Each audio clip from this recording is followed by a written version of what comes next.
सेना के सम्मान में, भारत के सेना के सम्मान में, भारतीय सेना।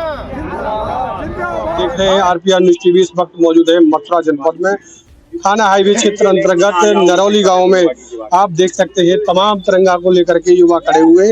ये युवा भारत की सेना की शान को पराक्रम को दिखाते हुए यहाँ पर विजय यात्रा को निकाल रहे हैं। जानते हैं यहाँ के कुछ लोगों से। क्या नाम है आपका? Doctor DN Gautam. जो आज यहाँ पर झंडा वगैरह लेके खड़े हुए हो, आप तो क्या करने जा रहे हो? आप हम ये तिरंगा यात्रा निकाल रहे हैं। ये भारतीय सेना को मनोबल को बढ़ाने के लिए जो हमारी भारतीय सेना ने पराक्रम किया है और एक विश्वस्तरीय सेना का जो विश्व पूरा देख रहा है, जो सेना का जो कार्रवाई रही है वो अब तक के इतिहास में पूरे विश्व में कहीं कोई ऐसी कार्रवाई नहीं रही। क्योंकि इतना जो एम्ब्रेला फॉर्म किया, जितनी भी हथियार, मिसाइल और ड्रोन जितने भी जो आए सब उनको नेस्तनाबूद कर दिया। उनकी जो पाकिस्तानियों की जो इच्छा थी, हमारा उद्देश्य तो केवल आतंकवाद को खत्म करने का था। हमारी सेना ने आतंकवादियों के कैंपों को टारगेट किया और अंदर घुस के, घर में घुस के हमारी सेना ने मारा और 100 से ऊपर जो जवान हमारे गए थे वो बाहर करने इसको एक्सरसाइज करने के लिए, एयर स्ट्राइक के लिए, उनने अपनी सीमा में रहते हुए, क्योंकि अब भारत के पास ऐसे विमान और इतनी टेक्नोलॉजी आ चुकी है कि उसके सामने कोई भी विश्व की सेना नहीं टिक सकती। और ये हमारा जो इंडिया मेड का जो नारा है हमारे मतलब यशस्वी प्रधानमंत्री मोदी जी का, उसने ये सिद्ध कर दिया कि जो भारत में हथियार बने हैं वो भी विश्व स्तर में कम नहीं है।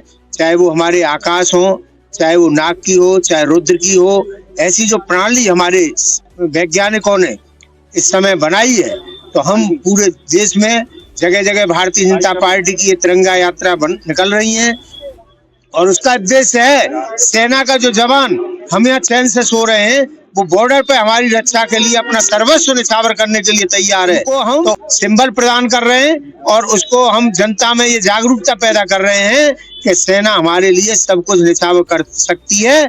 हमको भी सेना के लिए उनको धन्यवाद देने के लिए, उनके पराक्रम को यशगान करने के लिए, जिससे कि उनका मनोबल बढ़ता रहे और हमारी सेना इसी तरह देश की रक्षा कर सके। भारतीय सेना पर कोई भी अंकुश नहीं है, परंतु प्रधानमंत्री पर इस वक्त अंकुश लग रहा है कि जीते हुए युद्ध को भारत हार गया। ये बार बार सभी जगह दिखाया जा रहा है। हारा नहीं है। ऑपरेशन सिंदूर जो लॉन्च किया है वो ये कोई सौंदर्यता के लिए नहीं किया, ये शौर्य का प्रतीक है। और अभी सौंदर्य जो ऑपरेशन सिंदूर है ये खत्म नहीं हुआ है, ये जारी है। हमारे रक्षा मंत्री जी ने घोषणा कर दी है, माननीय प्रधानमंत्री जी ने कह दिया है, और हमारे जितने भी विपक्ष का आरोप लग रहा है भारत ने युद्ध विराम की घोषणा नहीं की, परंतु तीसरे देश ने युद्ध की घोषणा कर दी, युद्ध विराम की। तीसरा पक्ष तो ऐसा है उसका कोई भरोसा नहीं, वो गाल बजाने वाला है। उसको आ सकती है, आप गाल बजाने वाला नहीं कह सकते उसको। तो वो कुछ कहते हैं अपने आप ही, उन्होंने फिर 2 दिन बाद कह दिया मैंने की नहीं कोई इसमें घोषणा, मैंने मध्यस्थता ही नहीं की। हमारे विरोधी लोग जो सोच रहे थे कुछ अनर्गल बात कर रहे हैं, जैसे कर्नल सोफिया के ऊपर कुछ लोगों ने स्टेटमेंट दिया, उसकी जाति को लेके, व्योमका सिंह के जाति को लेकर के लोगों ने स्टेटमेंट दिया। हम एक है, एक रहेंगे, अगर बटेंगे तो फिर कटेंगे पहले की तरह। इतिहास हमारा गवाह है। इतिहास तो हमारा गवाह है, परंतु सेना पर शौर्य की दिखाई दूर दिखाता, क्योंकि पूरे भारतवर्ष नहीं पूरे दुनिया को भारत की सेना ने दिखा दिया है कि हमारी सेना सबसे सर्वश्रेष्ठ है और सर्वश्रेष्ठ रहेगी। क्या कहोगे आज तिरंगा यात्रा पर आप? तिरंगा यात्रा नरौली गांव में निकाली जा रही है और भारत में अपनी सेना के जो भी ये काम हुए हैं और भारत ने सिंदूर जो ऑपरेशन चलाया उसमें हमें सफलता मिली है। और पाकिस्तान जिस हिसाब से आतंकवाद को बढ़ावा दे रहा है उसको नष्ट करने का काम हमारी सेना कर रही है। और आने वाले समय में ये होगा कि भारत पाकिस्तान पे हावी है और रहेगा।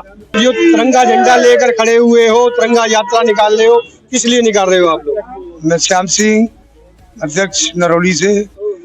आज मुझे खुशी है कि हमारा देश इस गर्व में है कि दुश्मन को मुंह तोड़ जवाब दिया है।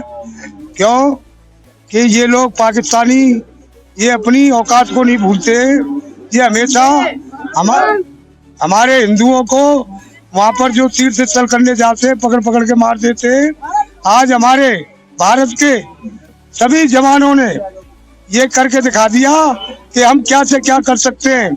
और हमारे प्रधानमंत्री जी और रक्षा मंत्री राजनाथ सिंह ने ये कह दिया कि ईंट का जवाब पत्थर से दीजिए, ये ऐसे नहीं मानेंगे। इसलिए आज हम गर्भ में ये तिरंगे झंडे का अभियान घर घर संगठन हिंदू समाज सब एक रहे, इस खुशी में हम सब लोग ये जश्न मना रहे हैं। देखा है दर्शकों के थाना हाईवे क्षेत्र अंतर्गत नरौली ये क्षेत्र है, यहाँ की तमाम जनता भारत की वीर गाथा को घर घर तक पहुंचाने के लिए तिरंगा यात्रा निकाल रही है। और मैं अपनी कवरेज को यही विराम देना चाहूंगा। मैं Chandramohan Dikshit, RPR news TV, Mathura से। नमस्कार, जय हिंद।